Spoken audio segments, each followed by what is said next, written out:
question. So what works? So we teach sort of 3 points. So the first point is, if you were driving, you'd need to know how to drive in order to get anywhere. So we teach people to drive their brain, basically to know how to operate your own brain. We all have the power to do it. It just takes a little bit of practice and knowing about it.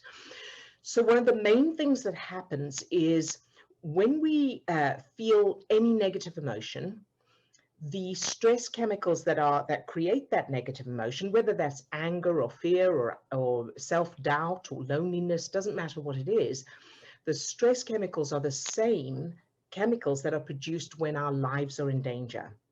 So when we think about something like, oh, I'm worried about what that person will think of me, or, you know, that was so stupid what I said, anything like that, our brains and bodies are behaving as if we've seen a bear. And so those and one of the main effects that those chemicals have, those stress chemicals, is they take the prefrontal cortex of the brain offline.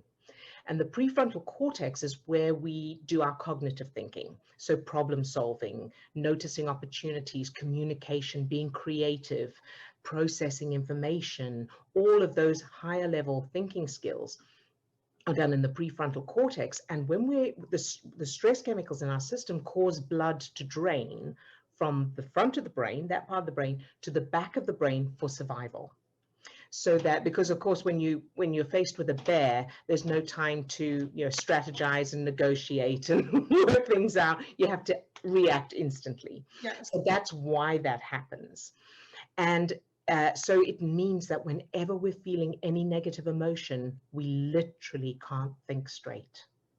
We don't have access to that part of our brain, which means problem solving, judgment, risk taking, all of creativity, noticing opportunities, all of that, any strategizing is not available.